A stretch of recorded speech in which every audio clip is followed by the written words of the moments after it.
My name is Anand Venkateshan and I'm the Quant, Verbal and GK faculty for the CLAT program at Mentors Capital. To access a free mock, आपको कुछ नहीं करना है, इस video के description पे जाइए और वहां दिए गए लिंक को क्लिक करके नेक्स्ट स्टेप्स फॉलो कीजिए। हमारे सारे मॉक्स क्वालिटी की गारंटी के साथ आते हैं। ऐसा क्यों? क्योंकि पैटर्न और डिफिकल्टी में ये क्लैट के पास्ट ईयर पेपर्स के जैसे ही रहेंगे।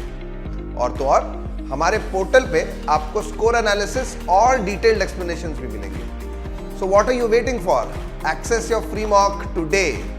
जीके बहुत ही वास्ट एरिया है और इसकी तैयारी करते वक्त आपका एफिशिएंट होना बहुत ज्यादा जरूरी है। इसीलिए इस सीरीज में हर वीडियो में मैं एक हफ्ते का जीके और उससे रिलेटेड क्वेश्चंस आपके सामने प्रेजेंट करूंगा। मतलब ऑलमोस्ट 45 मिनट्स के इस वीडियो में आपको ऑलमोस्ट 100 क्वेश्चंस गेन हो जाएंगे, जिससे कि आपका नॉलेज सिग्निफिकेंटली इंप्रूव हो जाएगा। और तो और हर वीडियो में जो रिसर्च के लिंक्स हैं वो हम कंपाइल करके आपके साथ शेयर करेंगे। So let's start our class now. Hello and welcome to this new video. आज के एपिसोड में, आज के वीडियो में हम जीके डिस्कस करेंगे फॉर जून वीक 3। ये क्लैट के एग्जाम के लिए रेलेवेंट जीके है और सेशन का फॉर्मेट बिल्कुल सेम रहेगा। मैं क्विकली जून वीक 3 के मोस्ट इंपॉर्टेंट टॉपिक्स आपके सामने रखूंगा और उन टॉपिक्स पे जो इंपॉर्टेंट क्वेश्चंस होंगे वो आपके साथ डिस्कस करूंगा। ये सारे के सारे क्वेश्चंस जो है आपको टेस्ट फॉर्म में हमारे पोर्टल पे एक्सेस करने को मिलेंगे। All you need to do is video के डिस्क्रिप्शन में दिए गए लिंक पे क्लिक कीजिए, साइन अप कीजिए और आपको प्रैक्टिस के लिए, रिविजन के लिए टेस्ट फॉर्म में ये सारे के सारे क्वेश्चंस अवेलेबल हो जाएंगे बिल्कुल फ्री ऑफ कॉस्ट। राइट, तो चलिए सेशन शुरू करते हैं। आज के इंपॉर्टेंट टॉपिक्स हम डिस्कस करेंगे। इसरो का स्वालबार्ड मिशन, ई एजुकेशन, रीजनरेटिव एआई, फार्मर्स जो है एमएसपी के लिए NH44 ब्लॉक करते हैं, एक ब्राइट रेड जायंट स्टार जो लास्ट कार्बन स्टेज में है, Gujarat braces for a new cyclone, China and the intercontinental ballistic missiles, app, नया ऐप जो है सरकार ने लॉन्च किया है to access Anganwadi services, fossils two of the extinct human species जो है वो पाए गए, कोविन का डेटा लीक हुआ, एक कास्टिस्ट एडवर्टीजमेंट में एक सोशल मीडिया प्लेटफॉर्म ट्रबल में आया, जनरल कंसेंट टू सीबीआई जो स्टेट्स देती हैं उसको विड्रॉ किया है एक स्टेट ने, नया फाइनेंस कमीशन और उसके क्या चैलेंजेस रहेंगे, transgenic crops in India, basically genetic modifications, uniform civil code, UN finally जो है यूएस जो है फाइनली यूनेस्को रिजॉइन करती है, इंडिया में कॉलेजेस की रैंकिंग जो पर्टिकुलर बॉडी देती है उसके बारे में डिस्कस करेंगे। एंड बिम्स्टेक का जो है समिट होने वाला है इस साल हुआ है इनफैक्ट, और उस पर कुछ important points. And finally US और ईरान का ट्रेड डील जो न्यूक्लियर डील जो इन द फाइनल स्टेजेस है अभी। Right, let's start with our first topic, ISRO का स्वालबार्ड मिशन। तो बेसिकली बात यह है कि Rohini RH-300 MK2 missile, MK2 rocket जो है वो स्वालबार्ड से बहुत सालों पहले जो है स्वालबार्ड से लॉन्च किया गया था। And this basically was one of ISRO's earliest mission in this country, right. तो क्वेश्चन इसके ये हैं कि भैया स्वालबार्ड कंट्री कौन से कंट्री में लोकेटेड है, और इसरो ने उस कंट्री के साथ पहली बार किस मिशन पे किस साल में कोलैबोरेट किया था। रोहिणी RH-300 MK2 रॉकेट जो है वो रीनेम किया गया था by the space centre of that particular country. उन्होंने क्या नाम दिया था जिसका मीनिंग है पोलर बेयर 1। उस कंट्री का एम्बेसडर कौन है जिन्होंने इसरो के हेडक्वार्टर्स में भी इस साल विजिट किया है जून 2023 में। एंड फाइनली इंडिया का पहला परमानेंट आर्कटिक रिसर्च स्टेशन जो है स्वालबार्ड में कहाँ लोकेटेड है, उसका नाम क्या है, राइट। तो आंसर्स देखेंगे। Svalbard is in Norway and ISRO ने जो है उस कंट्री के साथ, नॉर्वे के साथ 1997 में कोलैबोरेट किया था, और उसी बात पे जो है नॉर्वे ने अपने स्पेस सेंटर का नाम नॉर्वे ने RH-300 रॉकेट को जो है इस बियॉन्ड 1 का नाम दिया। हेनरी जेकब फ्राइडनलुंड, तो ये है नॉर्वे के एम्बेसडर जो इंडिया के विजिट पे आए हुए हैं। इनफैक्ट इसी वजह से, इन्हीं के स्टेटमेंट की वजह से जो है यू नो अभी ये न्यूज में आया है 25 साल के बाद जो है इंडिया और नॉर्वे के बीच में वापस टॉक्स चल रही हैं। और इंडिया ने जो है नॉर्वे में अपना एक परमानेंट आर्कटिक रिसर्च स्टेशन बनाया, उसका नाम रखा स्वालबार्ड ने बनाया, इनफैक्ट उसका नाम रखा हिमाद्री, राइट। चलिए नेक्स्ट टॉपिक पे आते हैं, ई एजुकेशन एंड रीजनरेटिव एआई। काफी बात चल रही है मूक्स प्लेटफॉर्म्स के बारे में, जो ई एजुकेशन ऑनलाइन लर्निंग को एनेबल करते हैं। And MOOCs came into play few years back, और मूक्स के पहले obviously it was all about platforms like Khan academy, which E education में, ऑनलाइन एजुकेशन में इन्होंने अपना नाम बना रखा था, राइट। तो अभी मूक्स, पॉपुलर मूक्स जो है कोर्सेरा, एडेक्स, यूडेसिटी, ये पॉपुलर है, राइट। तो इस पे देखते हैं क्वेश्चंस क्या बनेंगे। मूक का फुल फॉर्म क्या है, खान अकेडमी के फाउंडर कौन थे, यूडेसिटी के फाउंडर कौन थे, और कोर्सेरा के वो फाउंडर्स कौन थे। ये सारे के सारे जो है एमआईटी के, दे वर ऑल एमआईटी के रिसर्च लैब में, जो ऑनलाइन एजुकेशन में इन्होंने काम किया था। यूएस के कौन से यूनिवर्सिटीज ने जो है एडेक्स का प्लेटफॉर्म लॉन्च किया था बाय कोलैबोरेटिंग, एंड 2012 में ये जो नॉन प्रॉफिट बनाई गई थी, इसको इवेंचुअली एक for profit edtech company 2U ने जो है 2021 नवंबर में टेक ओवर कर लिया था, right. एडेक्स still has a not for profit arm which MIT में कंटिन्यू करेगी, बट कौन से यूनिवर्सिटीज थी जिन्होंने एडेक्स को फाउंड किया था बेसिकली, राइट। एंड इंडिया का सबसे बड़ा ई लर्निंग पोर्टल कौन सा है, जो मिनिस्ट्री ऑफ एजुकेशन द्वारा लॉन्च किया गया था 2017 की बात है। तो आंसर्स देखेंगे। MOOC stands for massive open online courses. Khan academy के जो फाउंडर है वो है सलमान खान, यूडेसिटी के फाउंडर है सेबास्टियन थ्रू, और कोर्सेरा के को फाउंडर्स, दो को फाउंडर्स हैं, Andrew Ng and Daphne Koller, right. edX was started by as a non-profit organization by a collaboration between MIT and Harvard, and India का जो सबसे बड़ा e-learning portal है उसका नाम है स्वयं, the study webs of active learning for young aspiring minds. So those are your answers. Next question पे आते हैं। फार्मर्स ने एमएसपी पे अपनी मांगे रखने के लिए NH44 को ब्लॉक किया। कुरुक्षेत्र हरियाणा में बहुत सारे फार्मर्स इस बात पे जुट गए, डिमांडिंग कि सनफ्लावर क्रॉप को जो है मिनिमम सपोर्ट प्राइस दिया जाए। तो इस पे क्वेश्चन देखते हैं क्या बन रहा है। एमएसपी जो है सबसे पहले कब फिक्स किया गया था, कौन से फाइनेंशियल ईयर में और कौन से क्रॉप के लिए, और सरकार ने, गवर्नमेंट ऑफ इंडिया ने जो है उस टाइम से एमएसपी फिक्स करना शुरू किया। तो एमएसपी करंटली कितने क्रॉप्स के लिए, कितने फार्म कमोडिटीज के लिए जो है फिक्स किए जाते हैं, इंडिया में कितने क्रॉपिंग सीजन है, एंड गवर्नमेंट जो है एमएसपी जब सेट करती है तो वो रिकमेंडेशंस कंसिडर करती है किस कमीशन की, before setting the price. And finally MSP जो है बहुत सारे कैटेगरीज ऑफ क्रॉप्स पे क्रॉप्स को कंसिडर करती है, बट कौन सी कैटेगरी जो है नहीं कवर होती है, राइट। तो आंसर्स देखेंगे। MSP was fixed for a total of for wheat for the first time in the year 1966-67, और गवर्नमेंट ऑफ इंडिया जो है एमएसपी जो है 23 कमोडिटीज के लिए फिक्स करती है, which includes a lot of different kinds of crops. India के क्रॉपिंग सीजन खारिफ, रबी और जायद है, एंड गवर्नमेंट जो है एमएसपी का decision commission for agriculture crops and prices पे के बेसिस पे, के रिकमेंडेशंस के बेसिस पे फिक्स करती है।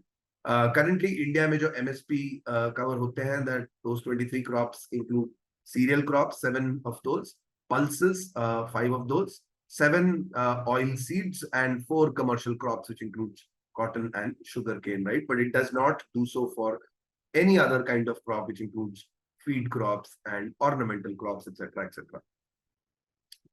नेक्स्ट टॉपिक पे आते हैं। ब्राइट रेड स्टार जो एक नक्षत्र में देखा जाता है, which is this bright red star is also called Thiruvathirai या आर्द्रा।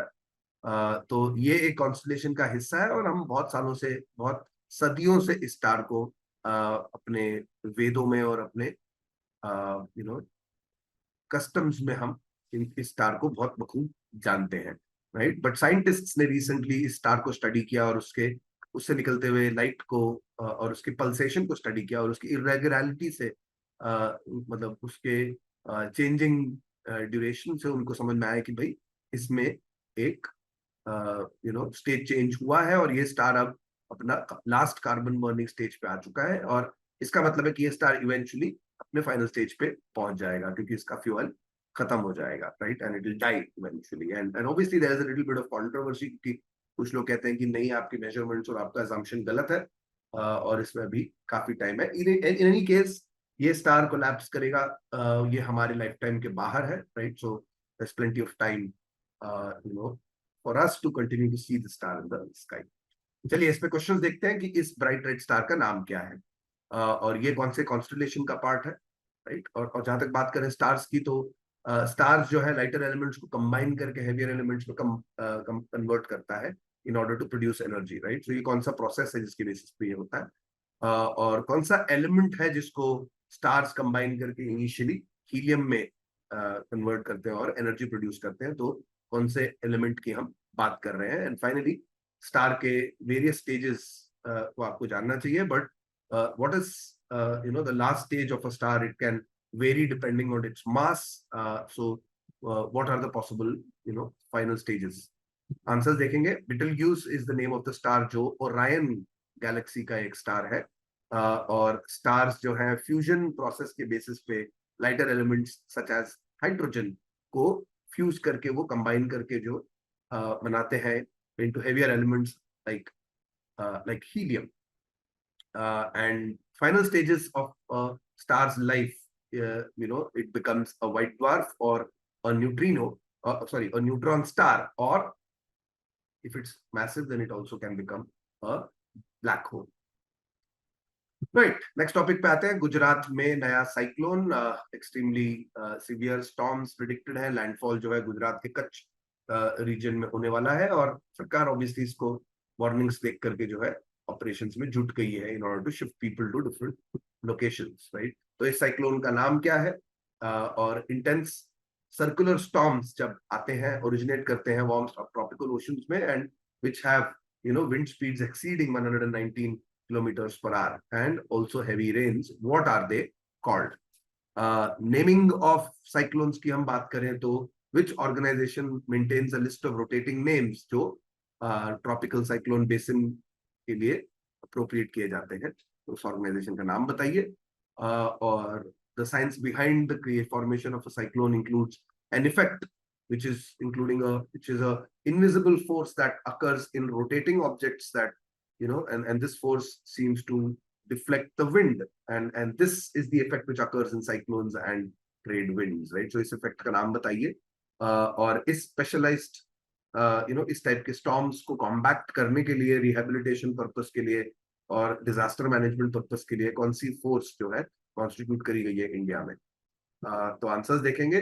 करंटली जो साइक्लोन प्रिडिक्टेड है उसका नाम है बिपार जॉय, एंड टिपिकली जो intense circular storms originating over warm tropical oceans and with a wind speed of 119 kilometers per hour and heavy rains, they are called either tsunamis, typhoons or cyclones, right. Tropical cyclones tsunami तब बोला जाता है, basically location पे depend करता है। Tsunami जो है Atlantic ocean और east Pacific north ocean, hurricanes जो है अटलांटिक ओशन और ईस्टर्न नॉर्थ पैसिफिक ओशन पे होती हैं। टाइफून जो है वेस्टर्न पैसिफिक ओशन पे होती है, और ट्रॉपिकल साइक्लोन्स जिनकी हम बात कर रहे हैं वो साउथ पैसिफिक और इंडियन ओशन के ऊपर होती है, राइट। तो इंडिया में जो है इनको ट्रॉपिकल साइक्लोन्स का नाम दिया जाता है, but same phenomenon if it occurs in other sees it could be called a hurricane or even a typhoon. और वर्ल्ड मीटरोलॉजिकल ऑर्गेनाइजेशन और द WMO मेंटेन करता है एक लिस्ट ऑफ नेम्स जो जैसे ही हम ट्रॉपिकल साइक्लोन्स को, वेदर पैटर्न्स को स्टडी करके हम जानते हैं कि आने वाला है, तो उनको ये नाम इन ऑर्डर दिया जाता है। सिमिलरली साइंस में कोरियोलिस इफेक्ट होता है जो रोटेटिंग ऑब्जेक्ट्स पे एक इनविजिबल फोर्स बनती है, और ये इनविजिबल फोर्स विंड्स को अफेक्ट करती है, डिफेक्ट करती है, leading to formation of cyclones and trade winds. And finally India में जब फ्लड्स या डिजास्टर्स होते हैं तो उनको उनको क्विक रिस्पॉन्स करने के लिए जो है नेशनल डिजास्टर रिलीफ फोर्स और द एनडीआरएफ कॉन्स्टिट्यूट करी गई है। Next topic, China and intercontinental ballistic missile. So basically एक स्टडी कंडक्ट करी गई by Stockholm international peace research institute और सिप्री की रिपोर्ट जो जनवरी 2022 में करी गई थी तक स्टडी करी है 2000 मतलब पिछले 2022 के जनवरी से 23 के जनवरी तक स्टडी किया इन्होंने कि न्यूक्लियर वॉरहेड्स पे क्या चेंज आया है। और इनका कहना है कि China is rapidly increasing the number of ballistic missiles that they have, intercontinental ballistic missiles, और कुछ सालों में ये यूएस और रशिया को भी जो है टक्कर दे देंगे। तो क्वेश्चन देखते हैं, न्यूक्लियर वॉरहेड्स अगर काउंट किया जाए जो डिप्लॉय करे गए हैं या स्टोरेज में है तो इंडिया कौन से पोजीशन पे आती है। और सिप्री के डेटा के मुताबिक टोटल ऑफ 9,576 न्यूक्लियर वॉरहेड्स जो है डिप्लॉय या स्टोर किए गए हैं। तो ये वॉरहेड्स जो है कितने न्यूक्लियर आर्म स्टेट्स के पास अवेलेबल है। इंडिया की बात करें तो इंडिया का जो सबसे powerful surface to surface nuclear capable ballistic missile है, अभी इंटरकॉन्टिनेंटल बैलिस्टिक मिसाइल इसको नाम नहीं देना चाहिए क्योंकि आई थिंक 5500 किलोमीटर या 6000 किलोमीटर से ज्यादा रेंज होनी चाहिए, which is not true. But India का सबसे लॉन्गेस्ट जो surface to surface nuclear capable ballistic missile है उसका नाम क्या है। इस मिसाइल को अक्टूबर 2021 में टेस्ट भी किया गया था, एक और बार 2022 में भी टेस्ट हुआ है। And which body in India is the sole one जो ऑथराइज कर सकती है use of nuclear weapons. Intercontinental ballistic missile बताइए जो नॉर्थ कोरिया ने टेस्ट किया फरवरी में। सिमिलरली ईरान ने आईसीबीएम जो है रशिया ने टेस्ट किया था, उस आईसीबीएम का नाम बताइए, 2022 अप्रैल में टेस्ट किया था उन्होंने। एंड फाइनली एक और कंट्री में नाम दे चुका हूं इसका, had developed its own indigenous hypersonic missile, जून 2023 की ये बात है, राइट। तो इनके नाम देख सकते हैं। तो इंडिया करंटली 7th पोजीशन में है। This is the ranks are Russia in number 1, US in number 2, China, then the UK, France and Pakistan followed by India. Pakistan के पास इंडिया से 4 न्यूक्लियर मिसाइल्स ज्यादा है। And in total the world has 9 nuclear armed states, and these are US, Russia, China, UK, France, India, Pakistan, North Korea और Israel और Iran भी जो है इसी रेस में जुटा हुआ है। इंडिया का जो long range surface to surface ballistic missile है न्यूक्लियर कैपेबल, उसका नाम है अग्नि 5 और इसकी रेंज जो है तकरीबन 5200 से 5500 तक मानी जाती है। अग्नि 6 भी अभी डेवलपमेंट में है जो 8000 किलोमीटर तक इसकी रेंज होगी, बट अभी टेस्ट नहीं किया गया है उसको। स्ट्रेटेजिक फोर्सेस कमांड ही इकलौती बॉडी है जो न्यूक्लियर वेपन्स के यूज को ऑथराइज कर सकती है इंडिया में। नॉर्थ कोरिया ने रिसेंटली अपना इंटरकॉन्टिनेंटल बैलिस्टिक मिसाइल टेस्ट किया और उसका नाम था वासोंग 15। And Russia also, tested a intercontinental ballistic missile called the Sarmat. और ईरान ने जो है अपना इंडिजिनसली डेवलप्ड हाइपरसोनिक मिसाइल जो है जून 2023 में अनाउंस करा कि हमने बना लिया है। It was a big news for the entire world. Next topic, anganwadi services को एक्सेस करने के लिए बेसिकली माइग्रेंट वर्कर्स को आंगनवाड़ी सर्विसेज काफी यूजफुल होते हैं क्योंकि basically it helps pregnant women, children और उनके नरिशमेंट नीड्स को टेक केयर करने के लिए होती है ये आंगनवाड़ी सर्विसेज। तो आंगनवाड़ी सर्विसेज को एक्सेस करने के लिए जब माइग्रेंट वर्कर अपने होम स्टेट से बाहर निकलता है तो वो भी एक्सेस करता है। इसके लिए एक ऐप लॉन्च किया है और मोबाइल फोन्स भी डिस्ट्रीब्यूट किए गए हैं amongst anganwadi workers, and obviously they'll have to maintain data because now they are connected to the online system. तो इस प्रोग्राम का नाम बताइए, इस प्रोग्राम के लिए जो ऐप डेवलप करी गई है उसका नाम बताइए जो सेंट्रल और स्टेट गवर्नमेंट को कोऑर्डिनेशन में हेल्प करेगा। कौन से स्कीम के under anganwadi services, anganwadi workers पहले क्रिएट करे गए थे, किस साल में इंडियन गवर्नमेंट ने आंगनवाड़ी स्कीम जो है क्रिएट करी थी in order to combat, in the first place it was to combat child mortality. और कौन सा स्टेट है जिसने अपने स्टेट एडमिनिस्ट्रेटिव काउंसिल में पहले जाकर के केस रखा था और आंगनवाड़ी सर्विस वर्कर्स ने जब रखा तो उनको फॉर्मल रिकग्निशन मिलना चाहिए as state workers as civil workers. ये रूलिंग को चैलेंज करते हुए उस स्टेट गवर्नमेंट ने जो है सुप्रीम कोर्ट में अपील किया, और इवेंचुअली सुप्रीम कोर्ट ने आंगनवाड़ी वर्कर्स की डिमांड को रिजेक्ट कर दिया था। तो ये कौन सा स्टेट गवर्नमेंट था, ये कहानी पूरी जो है आप जान सकते हैं, क्योंकि वीडियो के लिंक्स में, जो वीडियो के डिस्क्रिप्शन में जो लिंक है उस पर अगर आप क्लिक करते हैं, हमारे वेबसाइट पे आप साइन अप करते हैं, तो आपको हर टॉपिक पे जो मैं इंफॉर्मेशन दे रहा हूँ उस पे बैकग्राउंड रिसर्च और ज्यादा डिटेल अगर आप देखना चाहते हैं, पढ़ना चाहते हैं, तो वो लिंक्स मैं आपके लिए सेव करके रखता हूँ। So do read up about the history of this particular case. And finally, पोषण अभियान प्रोग्राम को किस साल में लॉन्च किया गया था इन ऑर्डर टू ले emphasis on nutritional needs of adolescent girls, pregnant mothers, lactating mothers, and even children in the age of 0 to 6 years, right? तो ये कौन से साल में लॉन्च किया गया था? आंसर्स देखेंगे।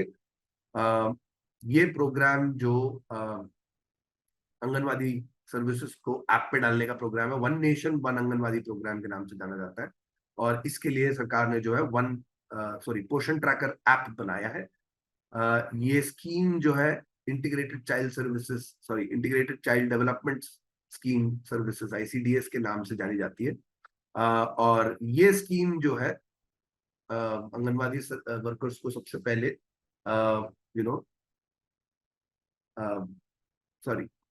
ये चाइल्ड मोर्टालिटी को कॉम्बैक्ट करने के लिए आंगनवाड़ी स्कीम जो है 1975 में सरकार ने लॉन्च किया था। कर्नाटका वाज द स्टेट जिसने अपने एडमिनिस्ट्रेटिव ट्रिब्यूनल को चैलेंज करते हुए सुप्रीम कोर्ट में केस डाला, और सुप्रीम कोर्ट ने बोला नहीं भाई, anganwadi workers are not formal, right, they are not formal workers, तो उनको कोई बेनिफिट्स नहीं मिलेंगे, उनके सैलरीज जो है चेंज नहीं होंगे, राइट। और पोषण अभियान एक्ट प्रोग्राम जो है 2018 में सरकार ने लॉन्च किया था with focus on pregnant, lactating mothers, children as well as adolescent girls. Next topic, human species. एक नई ह्यूमन स्पीशीज के फॉसिल्स को आर्कियोलॉजिस्ट्स ने अनकवर किया। इनफैक्ट ये रॉक क्लाइंबर्स हैं कॉल्ड स्पेलियोलॉजिस्ट्स, जो रॉक और केव्स के अंदर, केव्स में एक्सप्लोरेशन करते हैं। और इन्होंने, इन स्पेलियोलॉजिस्ट ने जो है साउथ अफ्रीका के एक पर्टिकुलर बहुत पॉपुलर केव सिस्टम है, which is also known to hold the origin of the human species, उस केव सिस्टम में जाकर के जो है उन्होंने डिस्कवर किया पहला evidence of this new human fossils. Hominin fossils के नाम से जाने जाते हैं। होमिनिन मतलब like humans, these are ape like species जो ह्यूमन के एंसेस्टर्स माने जाते हैं, right.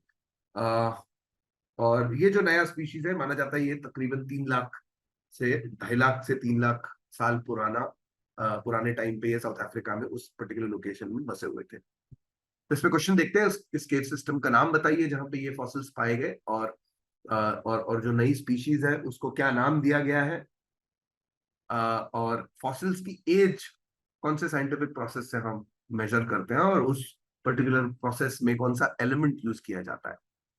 And finally, hominin species ऑस्ट्रोलेपिथस अफरेंसिस के बोन्स, बहुत सारे बोन्स मिले थे इथियोपिया में 1974 में। उनको असेंबल करके जो है, उनको कलेक्शन करके जो है 1974 में सबसे पहले माना गया था कि ये ह्यूमंस के एंसेस्टर्स है, तो उसको एक पर्टिकुलर नाम दिया गया था, राइट। तो what was the name given to that collection of bones, right. तो आंसर देखेंगे, the rising star cave system है जो cradle of humanity cave system में पाए गए थे। और इन नए फॉसिल्स को जो है होमोनलेटी के नाम से उनको नाम दिया गया इन लोगों को। Radio active dating, carbon dating के बेसिस पे जो है हम फॉसिल्स का एज डिटरमिन करते हैं। फॉसिल्स के कार्बन 14 इज द एलिमेंट जिसका हाफ लाइफ साइंटिस्ट बहुत जानते हैं, और उसके हाफ लाइफ से ही जो है साइंटिस्ट जो है किसी भी फॉसिल का एज डिटरमिन करते हैं। इथियोपिया में 1974 में जो बोन्स पाए गए थे, उनको जो है उन्होंने उस पर्टिकुलर एनिमल तो नहीं बोलूंगा, बट पर्टिकुलर लिविंग बीइंग को, मृत फॉसिल को जो है लूसी का नाम दिया गया। नेक्स्ट टॉपिक, कोविन का डेटा लीक। सरकार के सर्विसेज में काफी डेटा लीक्स होते हैं। Once more the nodal cyber security agency ने कहा कि भाई एक ब्रीच हुई है कोविन प्लेटफॉर्म पे, और इसके बेसिस पे जो है जितने भी personal data you know of individuals हैं जिन्होंने वैक्सीनेशन का डेटा दिया था, वैक्सीनेशन के लिए उन्होंने अपना डेटा अपलोड किया था कोविन वेबसाइट पे, वो जो है हैक हो चुका है। बट इस पे थोड़ा सा कंट्रोवर्सी है, बिकॉज इंडिया की साइबर सिक्योरिटी एजेंसी बोलती है कि नहीं, ये डेटा जो है वहां से नहीं आया था, कोविन का डेटा लीक नहीं हुआ है, ये this is some other data, right? But there still plenty of controversy. तो इस साइबर सिक्योरिटी नोडल एजेंसी का नाम बताइए, और इस एजेंसी के मुताबिक data was being from accessed from which messenger app, you know and supreme court of India ने कौन से साल में प्राइवेसी अपहोल्ड करते हुए इंफॉर्मेशन प्राइवेसी को भी जो है फंडामेंटल राइट की तरह रिकॉग्नाइज किया। कौन से साल में ये हुआ? और MeitY ministry of electronics and information technology ministry के प्रपोजल के मुताबिक इस साइबर सिक्योरिटी एजेंसी को एग्जेम्प्ट किया जाए, राइट? ये प्रपोजल लाया गया है। तो किस चीज से एग्जेम्प्ट करने की बात है ये? और उस फॉर्मर सीईओ का नाम बताइए। पॉपुलर सोशल मीडिया प्लेटफॉर्म के ये सीईओ थे जिन्होंने बोला कि भाई इंडियन सरकार ने मुझे कोर्स किया, मुझे धमकी दी to censor content on my platform relating to the farmer protests. तो उस फॉर्मर सीईओ और उस प्लेटफॉर्म का नाम बताइए, राइट? तो इंडिया के नोडल साइबर सिक्योरिटी एजेंसी का नाम है CERT-In, which is Indian computer emergency response team. और इस एजेंसी के मुताबिक जो है जो थ्रेट एक्टर डेटाबेस है उसका सारा डेटा जो है टेलीग्राम ऐप के थ्रू एक्सेस किया जा सकता है। That's where the breach was there. And 2017 की बात है जब सुप्रीम कोर्ट ने इंडिविजुअल्स की प्राइवेसी को as a fundamental right recognise किया, इंक्लूडिंग इंफॉर्मेशनल प्राइवेसी। और करंटली माइती मिनिस्ट्री जो है उन्होंने एक प्रपोजल डाला है wishing to exempt the certain agency from RTI Act, right? तो obviously रिवील नहीं करना चाहते हैं डेटा। और ट्विटर के ex CEO former CEO Jack Dorsey ने बात बोली कि भाई मुझ पे काफी प्रेशर डाला गया था during the farmer protests in terms of what can be posted on my platform, and threats भी दिए गए थे, राइट? स्टाफ को और ऑपरेशंस टीम को, right? Next topic, casteist advertisement. The national commission for schedule caste ने जो है एक पर्टिकुलर कंपनी को और उसके फाउंडर सीईओ को जो है नोटिस भेजा, सेइंग दैट आपका जो एड रन हुआ है एक पर्टिकुलर इंटरनेट प्लेटफॉर्म पे, वो लगान के एक पर्टिकुलर कैरेक्टर की बेस पे है, बट उस कैरेक्टर को अपमानित किया जा रहा है और कास्टिस्ट माना जाता है इस एडवर्टीजमेंट को। और उसके बाद जो है उसका ऑर्गेनाइजेशन ने एड पुल ऑफ कर दिया और अपॉलोजाइज भी कर दिया, राइट? बट सबसे पहले बताइए इस कंपनी का नाम क्या है और उसके फाउंडर और सीईओ का नाम बताइए। इस एडवर्टाइजमेंट को उस कंपनी ने जो है स्पेशल फीचर तरह लॉन्च किया था। Why, on which date and why, and which platform did they launch this advertisement from? It wasn't over television, so on which social media platform did they launch it? And finally 2021 में एक particular international magazine के Indian arm को जो है काफी protest और काफी backlash मिला, बिकॉज उन्होंने एक दलित आर्टिस्ट अरिबु को अपने कवर पे नहीं डाला, और जैसे ये बात हल्ला मचा इस बात पे, तो उन्होंने डिजिटल अवतार में अपने उस आर्टिस्ट का नाम और फोटो जो है डाल दिया था, right? But anyway by that time the damage was done. So उस मैगजीन का नाम बताइए। तो ये जो कंपनी है जिन्होंने अभी एक एड निकाला है लगान के कैरेक्टर के ऊपर, उस कंपनी का नाम है जोमैटो, और उसके सीईओ और फाउंडर का नाम है दीपिंदर गोयल। इस कंपनी ने, जोमैटो ने जो है एड जो निकाला था वो वर्ल्ड एनवायरनमेंट डे के लिए निकाला था, जून 5 को आता है, और यूट्यूब पे ये एडवर्टाइजमेंट एयर हुई इससे पहले की ऑब्वियसली प्रोटेस्ट आए, उन्होंने स्टॉप कर दिए ये एड्स। एंड फाइनली 2011-21 में जो है रोलिंग स्टोन्स इंडिया मैगजीन को काफी प्रॉब्लम्स झेलने पड़े थे when it's Dalit artist, it did not feature the Dalit artist Arivu on their cover. Next topic, CBI जो जनरल कंसेंट देती है, एक स्टेट गवर्नमेंट जनरल कंसेंट मिलना पड़ता है सीबीआई को, क्योंकि CBI needs to take permission from the states, right? But one particular state recently has announced that वो विड्रॉ कर रहे हैं क्योंकि उनके एक कैबिनेट मिनिस्टर को अरेस्ट किया गया, right, by the central bureau of investigation, right. तो इस के रिटेलिएशन में उन्होंने जनरल कंसेंट विड्रॉ कर लिया, which means every time corruption का कोई केस है, कोई पर्टिकुलर केस सीबीआई अगर इन्वेस्टिगेट करना चाहती है तमिलनाडु में, तो उनको परमिशन लेनी पड़ेगी, राइट। तो that was Indeed the first question, कौन सा स्टेट है ये। और रही बात लीगैलिटीज की, तो section 6 of which act mandates that the CBI needs to take permission, needs to take consent of state government before investigating a crime.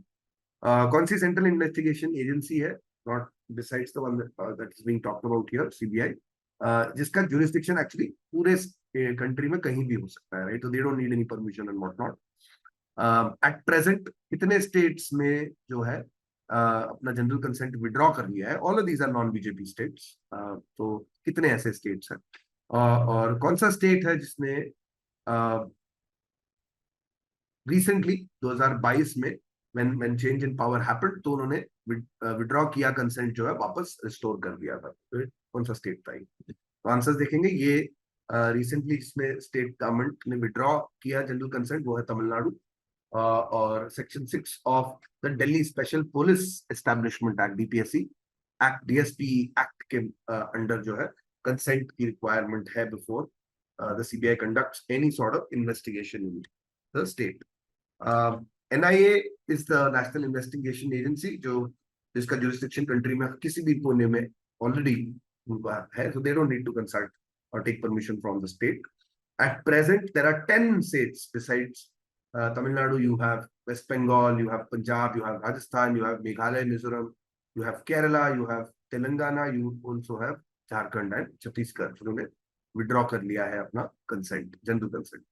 और महाराष्ट्र भी इस स्टेट इस लिस्ट पे होती थी, बट महाराष्ट्र ने रिसेंटली 2022 में जब एकनाथ शिंदे गवर्नमेंट बनाए उन्होंने, तो तब महाराष्ट्र के स्टेट ने जो है रिन्यू अपना जनरल कंसेंट रिस्टोर कर दिया था।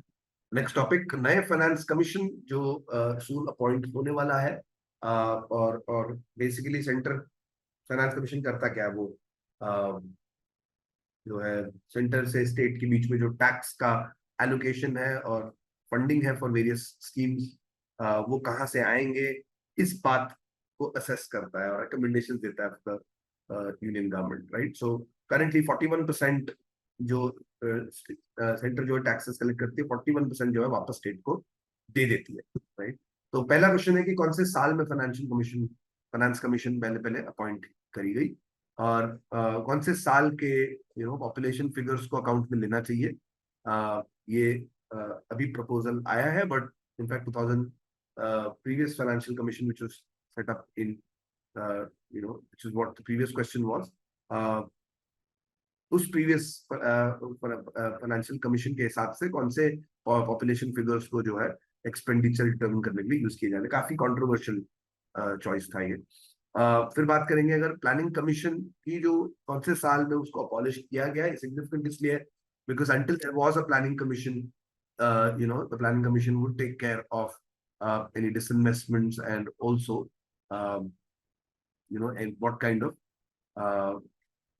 fundraising activities can be done, right? But now that the planning commission has been abolished, तो और वैसे भी disinvestment is not really picked up, right? So ये मुद्दा जो है काफी इंपॉर्टेंट और रेलेवेंट हो गया है सरकार के लिए, राइट। तो कौन से साल में प्लानिंग कमीशन अबॉलिश करी गई, कॉन्स्टिट्यूशन को किस साल में अमेंड किया गया, right, in order to give states a share of the centre's taxes, और फाइनली फाइनेंस कमीशन के करंट चेयरमैन कौन है, राइट। तो आंसर्स देखेंगे, 2017 में पिछला फाइनेंस कमीशन जो अपॉइंट किया गया था, और उस फाइनेंस कमीशन ने रेकमेंड किया कि 2011 के पॉपुलेशन फिगर्स को हम यूज करें when determining expenditure needs of a state.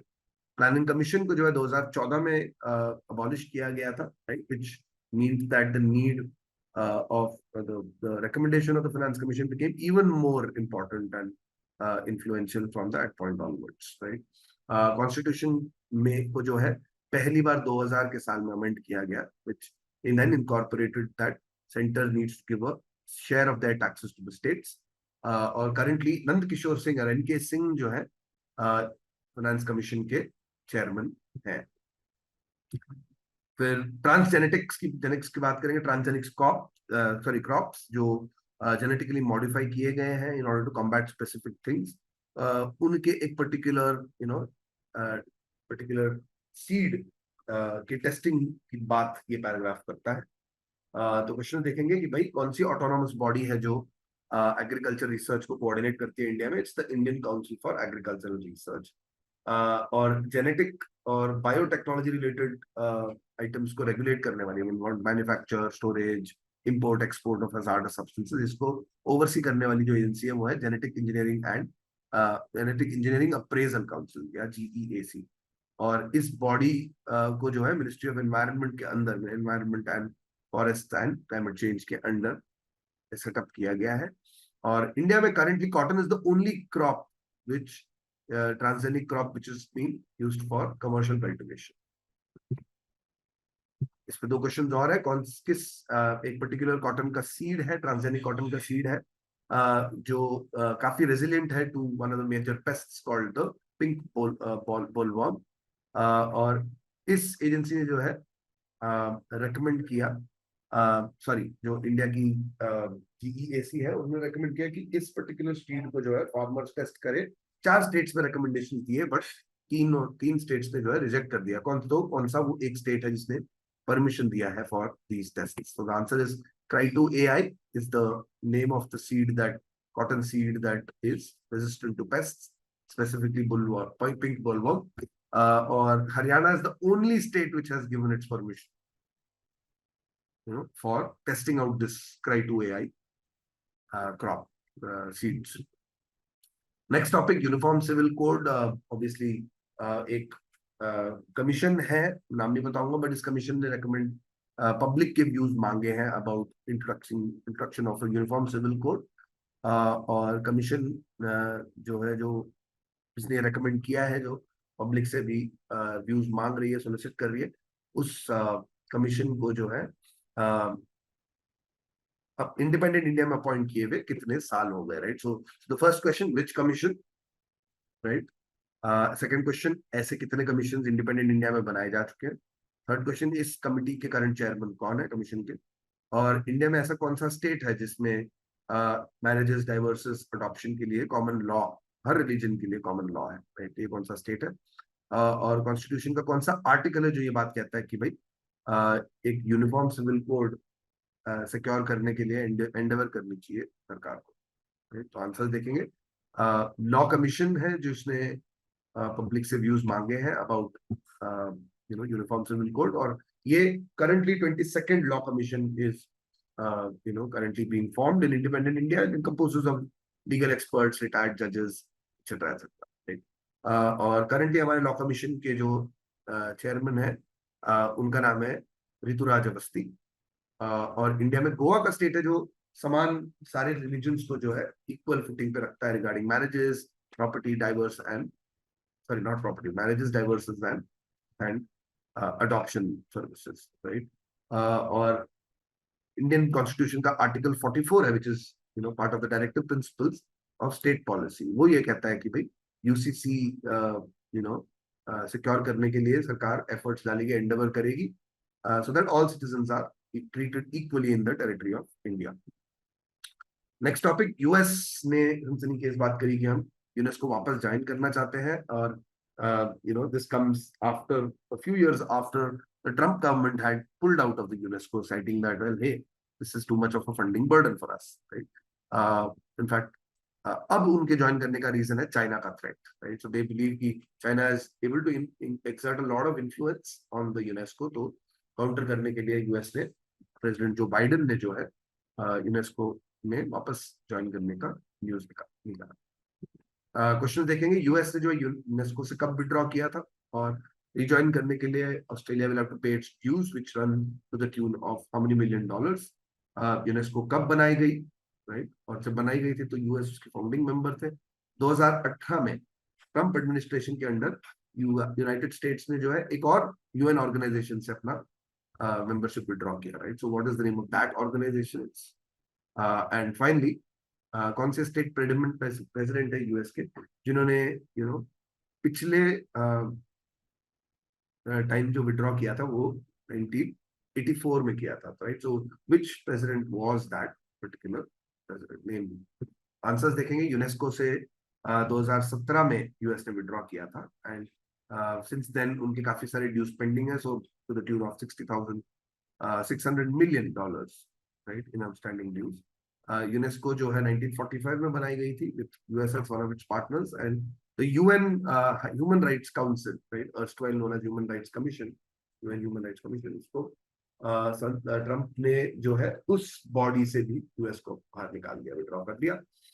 US ने जो है पेरिस क्लाइमेट चेंज अकॉर्ड्स को से मतलब कमिटमेंट देने की बजाय जो है ट्रम्प एडमिनिस्ट्रेशन ने बोला कि हम नहीं करेंगे, विड्रॉ कर लिया उन्होंने। बट उसको क्विट करने के कुछ दिन बाद, कितने दिन बाद, 307 days, it then Joe Biden president ने अनाउंस किया कि भाई हम पेरिस अग्रीमेंट को रैटिफाई करते हैं हम, और एफर्ट लेते हैं for achieving our nationally determined goals, and which other president? Well, Ronald Reagan in 1984 उन्होंने एंटी इजराइल सेंटिमेंट को लेकर के जो है विड्रॉ किया था as president. he had withdrawn from the UNICEF. Next question, India में कॉलेजेस और इंस्टीट्यूशंस की रैंकिंग्स करने के लिए एक पर्टिकुलर ऑर्गेनाइजेशन बनाई गई जो असेस करती है हर ऑर्गेनाइजेशन, हर एजुकेशन इंस्टीट्यूट के इंफ्रास्ट्रक्चर को, टीचर फैकल्टी को, आउटकम्स को, रिजल्ट को, रिसर्च को, right? So what are these, when was this company established, and what is the name of this company? Sorry, not company, what is the name of this organization? तो ये organisation जो ministry of education में under बनाई गई थी to rank colleges, right? It's question number 1। और अपने body को, ये बॉडी जो बात कर रहे हैं वो कब एस्टैब्लिश करी गई थी? Name the term that refers to measurable impacts of research and number of papers published, and also the number of times they are cited. This determines the impact factor, and this determines whether I'm happy or not, I guess. और कितने indicators use करती है ये agency in order to assess and determine the overall score of a candidate? Answers देखेंगे।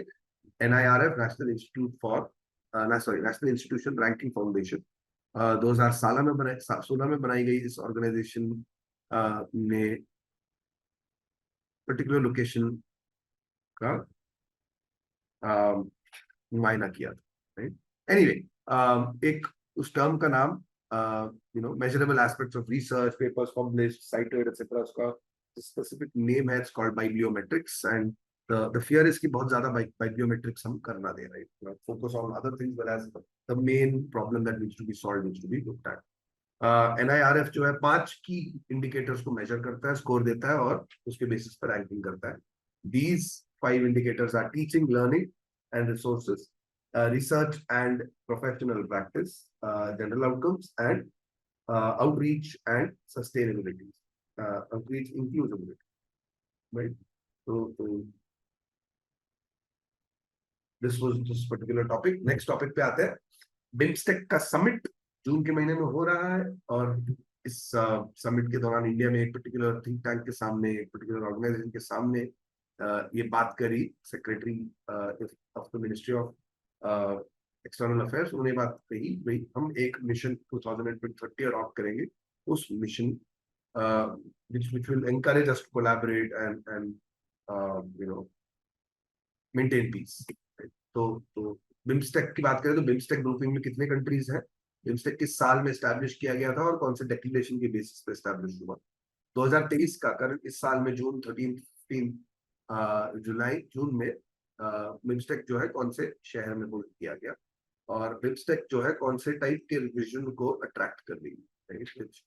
seeks to limit product damage and also towards a religion and so on and so forth. तो answer देखेंगे। UNESCO के BIMSTEC के grouping में total 7 countries है, Bangladesh, Bhutan, India, Myanmar, Burma, Sri Lanka और Thailand. और BIMSTEC को सबसे पहले 1997 में बनाया गया था, और बैंकॉक डिक्लेरेशन उस साल अनाउंस हुआ था, and that's a formal sort of way of getting the agreement under place. 2023 का जो समिट है बिम्स्टेक का, वो कौन से शहर में किया गया था? एंड फाइनली बिम्स्टेक जो है, जो विजन स्टेटमेंट है उसको अडॉप्ट करेगी, उसका you know title is the Bangkok vision of 2030। और इसी थाईलैंड की गवर्नमेंट ने ये 17वें समिट में ये प्रस्ताव जो है रखा था बाकी नेशन स्टेट्स के पास। which brings us to last question, last topic of the day। US और ईरान जो है अपने न्यूक्लियर डील को वापस रिन्यू करने की बात कर रहे हैं। obviously it's all very very hush hush right now। तो इस पे क्वेश्चन देखेंगे तो वही पिछले यूएस और ईरान के डील जो साइन हुई थी उसका नाम बताइए। और प्रेसिडेंट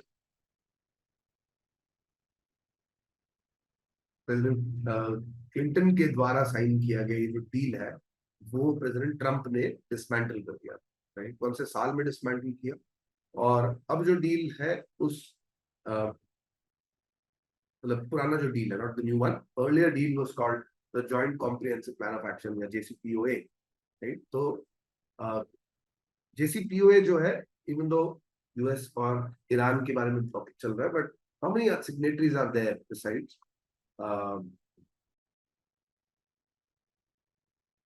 बिसाइड्स ईरान, राइट? और 2021 की बात करें तो यूएस ने इंपोर्ट ऑफ इरानियन ऑयल पे सैंक्शन डाल दिया था, right? But European countries, other powers basically they launched a better system which is known as WAT in order to facilitate transactions between US banking system and outside, right? So maybe that's there। And finally US के साथ जो नया deal Iran discuss कर रहा है, उस deal के हिसाब से इंडिया अपने पूरे के पूरे न्यूक्लियर वेपन्स आर्सेनल को सील शट कर देंगे, right? ये वादा किया है। तो आंसर देखेंगे। प्रीवियस यूएस ईरान डील जो है 2015 में अनाउंस किया गया था और 2018 में यूएस ने विड्रॉ भी कर दिया। और ये जो डील है also called the JCPOA act, basically comprehension, joint comprehension